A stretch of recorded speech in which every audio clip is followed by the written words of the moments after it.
அருமையான கர்த்தருடைய பிள்ளைகளே, ஆண்டவர் இயேசுவின் இனிய நாமத்தினாலே வாழ்த்துக்களை தெரிவிக்கிறோம்.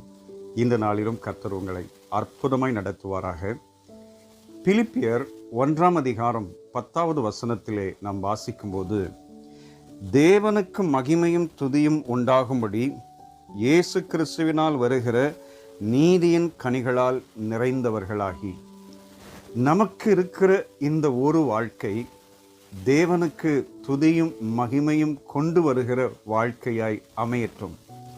நாம் வேலை செய்கிற இடமானாலும், படிக்கிற இடமானாலும், நம்மை சுற்றிலும் இருக்கிற ஜனங்கள் மத்தியிலே தேவனுடைய நாமத்தை மகிமைப்படுத்துகிற ஒரு அருமையான ஜீவியத்தை தேவன் நமக்கு தந்தருளுவாராக. சிலர் கர்த்தருடைய வார்த்தைக்கு கீழ்ப்படியாமல் கர்த்தருடைய சத்தத்தை தள்ளி அவர்கள் தங்கள் மனதில் எழும்புகிற வாழ்க்கை வாழ ஆரம்பிக்கும் போது அவர்கள் பேர் கிறிஸ்தவர்களாக இருக்கிறது, அவர்கள் உடை கிறிஸ்தவ அடையாளமாக இருக்கிறது, நடக்கைகள் சில கிறிஸ்தவ அடையாளமாக இருக்கிறது.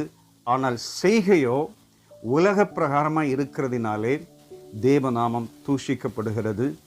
அங்கு சுவிசேஷத்தை சொல்லவோ ஆண்டவரை பற்றி அறிவிக்கவோ முடியவில்லை.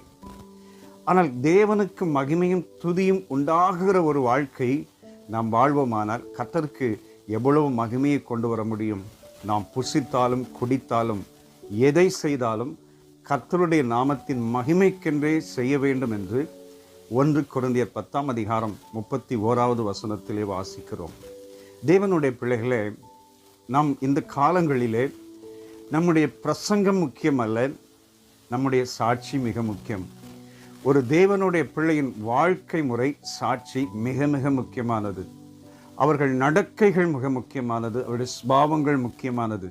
இதுதான் கிறிஸ்துவை அநேகரிடத்திலே கொண்டு போய் சேர்க்க ஆரம்பிக்கும். பிரசங்கம் என்பது ஏதாகிலும் ஒரு விதத்திலே அநேக ஜனங்கள் கேட்டுக்கொண்டே இருக்கிறார்கள். ஆனால் நமக்கு அருகில் இருக்கிற மக்கள் மத்தியிலே நம்முடைய சாட்சியுள்ள ஜீவியம் கிறிஸ்துவை அநேகரிடத்திலே கொண்டு போகும். தேவ பிள்ளைகளே, இந்த கடைசி நாட்களிலே ஆவிக்குரிய வாழ்க்கையை சிதைக்கும் உலக பிரகாரமான காரியங்களிலே நாம் ஈடுபடாதபடிக்கு நம்மை காத்துக்கொள்வோம். தேவனால் வருகிற நீதியின் கனிகளால் நிறைந்தவர்களாகி அவருக்கு மகிமையை எப்பொழுதும் கொண்டு வரத்தக்கதாக கர்த்தர் நமக்கு உதவி செய்வாராக. ஒரு முறை நான் ட்ரெயினில் ட்ராவல் பண்ணும்போது அங்கு ஒரு தேவ பிள்ளைகளின் குடும்பம் ட்ரெயினில் ஏறினாங்க. ஏறின பிற்பாடு அவர்கள் கொண்டு வந்த சூட்கேஸ் பேகை எல்லாம் நடு வழியில் வைத்துவிட்டு அவர்கள் உட்காந்து பேச ஆரம்பிச்சிட்டாங்க. போகிற வர்றவங்களுக்கு பயங்கர இடையூறாக இருந்தது. எல்லாரும் சொல்கிறாங்க, அதை எடுத்து ஓரம் வைங்க, இந்த லக்கேஜ் வைக்கிற இடத்துல வைங்க. அவங்க கண்டுக்கவே இல்லை, அவங்க பாட்டுக்கு பேசிக்கிட்டே இருக்கிறாங்க. அப்போ எதிர் திசையில் இருக்கிற ஒரு சகோதரன் சொல்கிறார், நீங்களாம் கிறிஸ்தவங்களா, நீங்களே இப்படி நடந்துக்கலாமா அப்படின்னு சொன்ன உடனே இவங்க அவங்க கூட சண்டைக்கு போகிறாங்க. அப்போ அதை பார்க்கும்போது வேதனையாக இருந்தது. தேவனுடைய பிள்ளைகளை சின்ன சின்ன விஷயங்களிலே நம்முடைய சாட்சிகள் தவற ஆரம்பிக்கும் போது தேவநாமம் தூஷிக்கப்படும். ஆனால் சிறிய காரியத்திலே நாம் உண்மையாக இருக்கும்போது கர்த்தருடைய நாமம் மகிமைப்படும். அப்போஸ்தலனாகிய பவுல் இங்கு குறிப்பிட்டு சொல்ல விரும்புகிறார், தேவனுக்கு மகிமையும் துதியும் உண்டாகுகிற ஒரு வாழ்க்கையை நீங்கள் வாழுங்கள் பிலிப்பியரே என்று சொல்லி பிலிப்பியருக்கு சொன்னது போல இந்த காலை நேரத்திலே நமக்கும் உணர்த்துகிறார். இந்த நாளிலே நம்மை ஆராய்ந்து பார்த்து நாம் தேவனுக்கு மகிமையை கொண்டு வருவோம். ஆண்டவர் சொன்னார், இந்த ஜனத்தை எனக்கென்று ஏற்படுத்தினேன், இவர்கள் என் துதியை சொல்லி வருவார்கள், என்னை மகிமைப்படுத்துவார்கள், சாட்சியுள்ள ஜீவியம் செய்வார்கள் என்று ஆண்டவர் எதிர்பார்க்கிறார். செய்வோமா? சேர்ந்து ஜெபிக்கலாமா?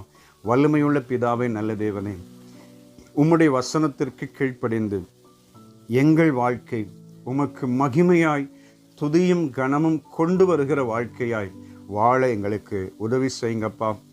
எங்கள் குறைகள் குற்றங்களை எல்லாம் மன்னித்து உமக்கு சாட்சியுள்ள ஜீவியம் செய்யும்படி தேவன் எங்களை உற்சாகப்படுத்தி பயன்படுத்தி நிலைநிறுத்தும்படி நாங்கள் செபிக்கிறோம். எல்லா துதி கன மகிமையும் உமக்கே எடுக்கிறோம். இயேசு இரட்சக நாமத்தில் வேண்டிக் கொள்கிறோம் பிதாவே. ஆமென். ஆமென். God bless you. Amen.